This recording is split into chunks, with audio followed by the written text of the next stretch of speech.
आप दीदी, आप बेहतरी की उम्मीद बिल्कुल भी ना रखें। आप तबाही की तरफ जा सकते हैं, उसके सक्सेस की तरफ बिल्कुल भी नहीं जा सकते। ये मैंने जितनी क्रिकेट देखी है पाकिस्तान की हिस्ट्री में, इससे बुरी क्रिकेट पाकिस्तान नहीं खेल सकता जो इस वक्त खेली जा रही है। पिछले बड़ा सवेरा फुकदान ही यही है कि सही बंदा सही कुर्सी पे बैठा ही नहीं है। अगर नीचे नहीं तो ये नीचे आए ना, तो उन्होंने मेहनत करके उस पोजीशन में पहुंचे हैं ना तनवीर। तो ड्रेविड नहीं मेहनत करके पहुंचा था यार देखें, राहुल ड्रेविड मेहनत करके नहीं इंडिया पहुंचा था। के क्रिकेट सिस्टम को इस वक्त पाकिस्तान क्रिकेट सिस्टम से मत कंपेयर तो करें। कौन India really celebrates the tabahi of our cricket and it really hurts. It hurts even more. आपको ऐसा नजर नहीं आता जो आपको विकेट लेके दे।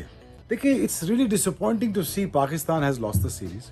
तक के बांग्लादेश से तो ये जीत ही जाएंगे, तो वो बांग्लादेश प्यार से अभी तुम के बालों माची करके वो हमें वाइट वॉश करके निकल गया है कि जो ह्यूमिलेशन है वो आपके सामने है।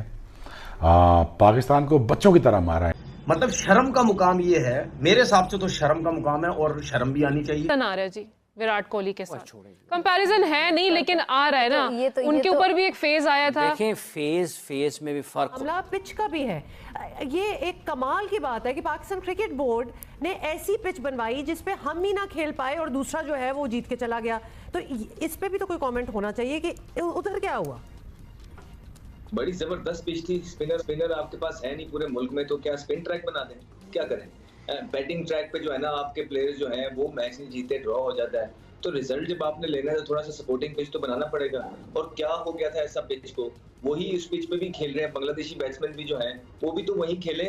वो क्या बारादरी में खेल रहे थे, वो भी इसी पिच पे खेल रहे थे। बस एक्सक्यूज, इधर से एक्सक्यूज उधर से एक्सक्यूज, अपने लोगों को जो है ना टीम के अंदर से जो है ना इन्फॉर्मेशन दे देते हैं कि ये एजेंडा चला दो, वो एजेंडा मार्केट में फेंक दिया जाता है। इसी वजह से तो पाकिस्तान का ये बुरा हाल है कि हम अपने व्यूज के चक्रों में पाकिस्तान को पीछे छोड़ दिए हैं। वो वतन की जो मिट्टी है और उससे जो प्यार है उससे हमने अपना नाता तोड़ दिया। और ये ओवर द इयर्स हुआ है, ये एक दिन में पाकिस्तानी क्रिकेट यहाँ नहीं आई है, इसको 15 साल लग गए हैं यहाँ आने में। और वो जो लोग 15-15 साल से 10-10 साल से पाकिस्तान क्रिकेट बोर्ड के अंदर है, जिनकी जॉब ये है कि उन्होंने इंफ्रास्ट्रक्चर बेहतर करने थे, उन्होंने इंटरनेशनल ताल्लुकात बेहतर करने थे, उन्होंने जो है ना पाकिस्तान की टेस्ट सीरीजें ज्यादा करानी थी, उन्होंने डोमेस्टिक में से प्लेयर्स डेवलप करने थे, क्या उन्होंने कुछ भी कर लिया है? कुछ भी नहीं किया।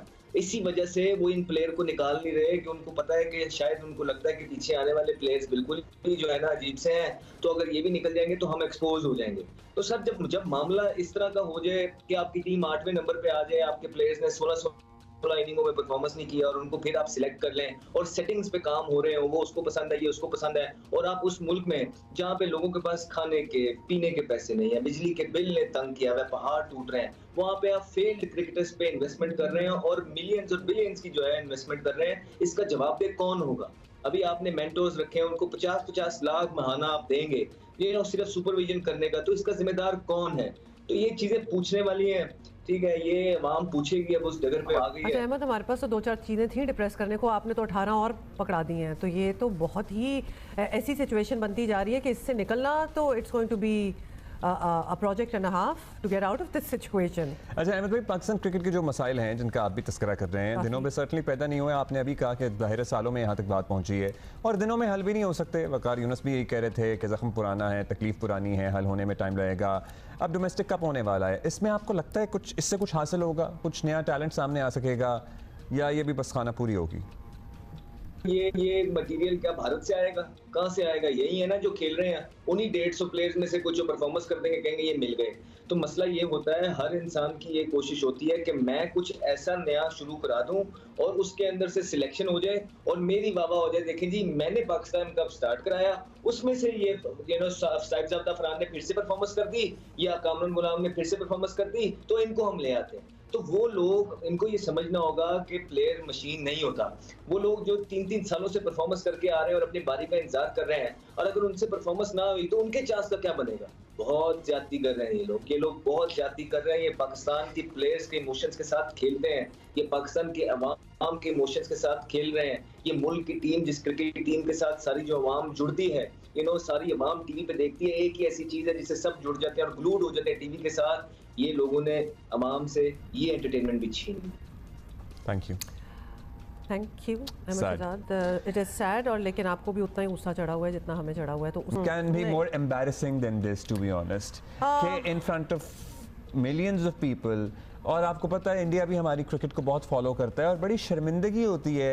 ये जो क्लिप है ना, जाहिर है कप्तान तो हकीकत ही बयान कर रहे हैं या फिर अदरवाइज जो हम भी बात कर रहे हैं या और फोरम्स पे, India really celebrates the tabahi of our cricket and it really hurts. It hurts even more. Although they should not do it because हम खुद भी अपनी तबाही पे कुछ खास खुश नहीं है और बातें तो हम भी कर ही रहे हैं। और अभी तो हम टेस्ट की बात कर रहे हैं, लेकिन वनडे और T20 फॉर्मेट में भी कोई हम we are not different there as well, क्योंकि उसमें भी बिल्कुल एक शर्मनाक किस्म की हमें सिचुएशन नज़र आ रही है। हो गया ऐसा कैसे हो गया, इस पे ज़रा रोशनी डालें। हमने यहाँ बहुत सी बातें की हैं, लेकिन आपकी नज़र में वो कौन से फैक्टर्स हैं जो इसके जिम्मेदार हैं? जिम्मेदारी किसकी? जिम्मेदारी तो ऑब्वियसली पाकिस्तान क्रिकेट बोर्ड की है कि इतने जो है बुरी शिकस्तों के बाद, वर्ल्ड कप के बाद और वर्ल्ड कप से पहले भी जो चीज़ें आपकी चलती रही हैं, उसके बावजूद भी आप लोगों ने जो डिसीजन थे कुछ प्लेयर्स को टीम से बाहर करके जो लेने थे वो नहीं लिए, आवाम से झूठे वादे किए, आवाम को जो है ना ट्रक की बत्ती के पीछे लगाया, सोशल मीडिया पे डिफरेंट कैंपेन्स करके उसके बाद पाकिस्तान कप को जो है मार्केट में छोड़ दिया, 5 मेंटोर्स ले लिए कि सारा ध्यान इन चीज़ों पे चला जाए। और फिर इनका ख्याल था कि बांग्लादेश से तो ये जीत ही जाएंगे, तो वो बांग्लादेश प्यार से अमी तुमा के बालों माची करके वो हमें वाइट वॉश करके निकल गया है। तो अब ये कौन सा लॉलीपॉप देंगे, ये देखने वाली बात होगी कि अब पीसीबी किस पे डाले। अच्छा ठीक है, ऑब्वियसली हम अब बात करेंगे तो खिलाड़ियों और मैनेजमेंट की तो आ रहा है जी विराट कोहली के साथ कंपैरिजन है नहीं, लेकिन आ रहा है ना। उनके ऊपर भी एक फेज आया था। देखें फेज में भी फर्क होता है। पहली बात ये है उनका एक्सपीरियंस भी ज्यादा है। फेस ही बन गया है। मतलब उनका एक्सपीरियंस भी तो ज्यादा है ना। बाबर तो अभी कह लें कि जुम्मा 4 दिन हुए। देखिए बात ये है कि दोनों का क्रिकेट का एनवायरनमेंट जो है डिफरेंट है। दोनों की क्रिकेट को अप्रोच कैसे करते हैं। ट्रेनिंग कभी भी विराट कोहली जब वो स्टैब्लिश हो गए तो उनकी ज़िंदगी में ये नहीं आया कि उनकी फिजिकल फिटनेस के ऊपर सवाल उठाओ।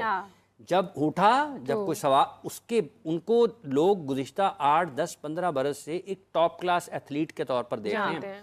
उनकी जो फोकस है वो अपनी टीम के लिए परफॉर्मेंसेस के ऊपर है, ठीक है, वो बाउंस बैक करने के ऊपर है, वो अपनी टीम को तने तनहा मैचेस जितवाने की तरफ है। उनके पास महेंद्र सिंह धोनी हैं, उनके पास युवराज सिंह हैं, उनके पास रोहित शर्मा हैं, उनके पास ज़हीर खान हैं, उनके पास दुनिया के बेहतरीन खिलाड़ी उनके साथ हैं, ठीक है। जो एक आप उसको कहें ना कि आप उसको कहते हैं कि इंतकाल है, इक़्तिदार की मुंतकिली है, वो इस तरीके से लेगेसी जो है उन्होंने आगे की है और उन्होंने उसको आगे लेकर गए हैं और जीते भी हैं। तो ये कंपैरिजन है ना, ये बेसिकली वो डेटा की चीज़ें हैं कंपैरिजन में। बाबर एक टाइम में बहुत अच्छा खेल रहे थे, आज वो अच्छा नहीं खेल रहे हैं, लेकिन ये विराट के साथ देखें उनकी टेस्ट मैच 100 देखें, उनकी अवे टेस्ट मैचेस जो और उनकी एज ए कैप्टन आप मैचेस देखने सबसे ज़्यादा अगर जो उनकी खिदमत है ना अपने मुल्क के क्रिकेट के लिए, लोग तो उनकी रन्सों की बात करते हैं, सेंचुरियों की बात करते हैं, जो उन्होंने अपनी टीम में एक यकीन डाला है कि आप दुनिया की हर टीम के खिलाफ उसके मुल्क में जाकर जीत सकते हैं और बिलखुसूस ऑस्ट्रेलिया के खिलाफ जाकर आप ऑस्ट्रेलिया में जीत सकते हैं। ये वो बिलीव है, ये वो यकीन है जो आपकी नौजवान नस्ल को ड्राइव करता है हाईएस्ट लेवल पर परफॉर्म करने के लिए। और ये सोच जब आप किसी में डालते हैं और आप उसको ट्रांसलेट करते हैं अपनी थिंकिंग को परफॉर्मेंस में, और आपकी पूरी की पूरी यंग जनरेशन उससे इंस्पायर होती है, इंस्पिरेशन मिलती है आपको, इससे बड़ी खिदमत कोई नहीं है। और वो इंस्पिरेशन क्या है कि गिव अप नहीं करना है। आपने हर मुश्किल वक्त में खुद खड़े होना है और मैच जिताना है और लोगों को बताना है कि मैं यहाँ पर क्यों। तो बाबर आजम का कंपैरिजन उनके साथ नहीं किया जा सकता। पाकिस्तान की क्रिकेट में वो पाकिस्तान के बहुत शानदार बल्लेबाज हैं, बहुत बेहतरीन बल्लेबाज हैं, वक्त उनका अच्छा नहीं चल रहा। लेकिन ये मैंने जितनी क्रिकेट देखी है पाकिस्तान की हिस्ट्री में, इससे बुरी क्रिकेट पाकिस्तान नहीं खेल सकता जो इस वक्त खेली जा रही है, पिछले 5-6 साल से जैसे लेके चल रहे हैं। और इसमें पूरा साथ मैनेजमेंट का, देखिए लड़कों को तो आप खिला रहे हैं, उनका तो काम है खेलना, चाहे हो या ना हो। ये कसूरवार सारे मैनेजमेंट का है। एक तो मैनेजमेंट की कोताहियां हैं, मगर हमारे अपने भी तो प्लेयर सफ़े अव्वल के आपके बैटर हैं। बाबर आजम वो भी बांग्लादेश के खिलाफ जो है वो 2 टेस्ट की 4 इनिंग्स में 16 की औसत से फकत 64 रन बना सके। उनका सबसे ज्यादा स्कोर भी 31 रन रहा। So there is not a single batsman out there जिसके ऊपर हम कहें कि या तो ये गेम बचा लेगा या तो ये बना देगा। देखिए, बाबर ने बहुत डिलीवर किया पाकिस्तान के लिए, बड़ी बड़ी परफॉर्मेंस दिखाई है। ठीक है, इस वक्त रिसेंटली फॉर्म उसकी अच्छी नहीं है, हर प्लेयर्स पे आता है ये टाइम, लेकिन आप उस पे आइडेंटिफाई करते हैं कि मुझसे परफॉर्म क्यों नहीं हो रहा। एक अच्छा बॉल होना, उस पे आउट होना, एक बुरे बॉल पे भी आउट होना, इसका मतलब है आपकी टेक्निक में थोड़ा सा काम करने की जरूरत है। नसीम शाह को क्यों नहीं खिलाया गया? और हिस्टोरिकली भी सही फरमा रहे हैं आप सर, दुनिया की बेस्ट बॉलिंग थी हमारी। हमने ये भी देखा है कि यानी कि बॉलर्स हमारी इज्जत बचा कर ले आते थे, अभी तो रुस्वा कर रहे हैं। यानी कि एक भी 3 तेज बॉलर्स आप कह रहे हैं कि हैं, all 3 seem to be very predictable, innocuous so to say sir. कोई परफॉर्मेंस हमने देखी नहीं, ये किसी को आउट भी नहीं कर पा सक रहे थे, ना पेनिट्रेशन दिख रही थी, ना ही इस हवाले से हम देख रहे थे कोई एक एक्सप्रेस फास्ट बॉलर नहीं है आपके पास तो 150 किलोमीटर की स्पीड पे जाके गेंद फेंके, दूसरे पे हावी हो जाए, ओवरवेल्म कर दे उसे। ये मैंने जितनी क्रिकेट देखी है पाकिस्तान की हिस्ट्री में, इससे बुरी क्रिकेट पाकिस्तान नहीं खेल सकता जो इस वक्त खेली जा रही है। पिछले 5-6 साल से जैसे लेके चल रहे हैं, और इसमें पूरा साथ मैनेजमेंट का। देखिए, लड़कों आपको वो क्रिकेट आपके लिए है ही नहीं, वो आप वहाँ डिजर्व नहीं करते हैं। आपने पूरे मुल्क के जो ख्वाब हैं वो सारे चकनाचूर कर दिए। वो सोशल मीडिया पे आपने पेड कैंपेन्स चला के अपनी जो छोटी छोटी अच्छाइयाँ थी उसको इतना बड़ा बना के पेश किया है कि लोगों को हकीकत आपने नजर ही नहीं आने दी। आपने सिर्फ लोगों से झूठ बोला है, आपने सिर्फ लोगों को धोखा दिया है, और आपने जो करना था आपने तो कर लिया है, क्योंकि आप चाहते ही यही थे। माशाल्लाह आपका बैंक बैलेंस है, आपने चीजें कमा ली, आपने कप्तानियां कर ली, आपने टीम में रूल कर लिया, इसीलिए तो आप ये सारी चीजें कर लेते। और आपने तो कुछ करके दिया नहीं है।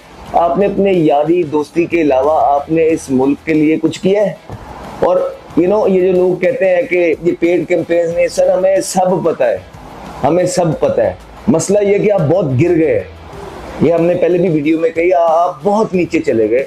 हमने भी सारी चीजें की, अपनी परफॉर्मेंसेस को इनहेंस कराया है, लेकिन आपने तो अपने सीनियर जूनियर्स को ही नहीं छोड़े, आपने तो इंडस्ट्री की लड़कियां नहीं छोड़ी हैं, आपने सबके खिलाफ कैंपेन्स चलवाई हैं, गालियां पड़वाई हैं सबको, पाकिस्तान क्रिकेट बोर्ड के चेयरमैन को, आपने अपने सुपरस्टार्स को, आपने अपने सीनियर प्लेयर्स को, आपने किसी को नहीं छोड़ा है। आप बहुत नीचे गिर गए। नमस्कार दोस्तों, आपका स्वागत है एक और यूट्यूब वीडियो में, जिसमें पाकिस्तान में आई हुई भयंकर तबाही का रीजन आप जान सकते हैं। ये तबाही ना ही कोई प्राकृतिक आपदा है और ना ही कोई बम फटा है। ये बांग्लादेश वालों ने जाके अपने बैट से ऐसा बम फोड़ा है जिसमें बाबर आजम का ऐसा लगता है कि नीचे से ज़मीन खिसक गया है। पाकिस्तानी मीडिया ने ऐसा हवा बनाया था कि Babar is king, Babar is king, Babar is king. आज किंग होना बाबर के लिए इतना भारी पड़ गया है कि आप देख सकते हैं कि हर कोई बाबर बाबर चिल्ला रहा है। अब हारी तो पूरी टीम पाकिस्तान है कि टेस्ट मैच, लेकिन उसका ठिकड़ा जो है वो बेचारे बाबर पे फूट रहा है। तो आज किंग बेचारा मारे मारे भाग रहा है, और ये किंग जो है विराट कोहली से अपनी तुलना करते थे। और हाल ये हो गया है कि पाकिस्तान क्रिकेट बोर्ड किसी भी बेहतरीन बैट्समैन या बॉलर को खिला ले, इसके स्थिति में कोई सुधार नहीं आने वाला, क्योंकि पाकिस्तान में बैट्समैन प्रोड्यूस नहीं होते, वहाँ पे केवल किंग हो रहे हैं और मौलवी प्रोड्यूस हो रहे हैं, जो बैटिंग करते करते नमाज पढ़ना शुरू कर देंगे। उनको क्या है कि अपने परफॉर्मेंस से कोई लेना देना नहीं, खाली इंटरव्यू देने जाएंगे तो यही कहेंगे पाकिस्तान, दुनिया डरती है पाकिस्तान क्रिकेट टीम से। अभी कहा था कुछ दिन पहले वो इमामुल हक जो हैं उनके नए बैट्समैन हैं, उन्होंने कहा था। तो मोहम्मद शहजाद ने कहा था हाँ तुम्हारी दुनिया में केवल जिम्बाब्वे ही आती है। तो ये हाल हो गया है पाकिस्तानी क्रिकेट टीम का और पाकिस्तान क्रिकेट बोर्ड का। वसीम अकरम, रमीज राजा, शोएब अख्तर, मोहम्मद शहजाद, बासित अली, ये लोग लाइन से समझाने में लगे हैं, लेकिन इनको भी कोच बना दिया जाए तो ये लोग कुछ कर ही नहीं सकते, क्योंकि प्लेयर ही नहीं है। पूरे पाकिस्तान में आपको कोई एक बॉलर बेहतरीन बैट्समैन तक नहीं मिलेगा। स्थिति यहाँ तक खराब हो गई है। 99 में बांग्लादेश टेस्ट जीती थी और फिर अभी पाकिस्तान से जीती है, बीच में कभी जीती ही नहीं थी, लेकिन जीती है तो ऐसा लग रहा है कि बांग्लादेश ने क्यों हरा दिया। क्यों बांग्लादेश के लोग बॉल बैट या क्रिकेट खेलना नहीं जानते हैं? मतलब इनको ऐसा लग रहा है कि बांग्लादेश ने हरा दी। भाई बांग्लादेश ने 2007 में क्या कहते हैं कि वो गलती से इंडिया को हराया था, गलती से, लेकिन ये टेस्ट मैच में दोनों बार तुम्हें एकदम होशो हवास में हराया, और अगला तीसरा टेस्ट मैच भी ड्रॉ या हारने के लिए तैयार रहो, क्योंकि स्थिति में कोई सुधार नहीं होने वाला है, चाहे आप जितनी मेहनत कर लो।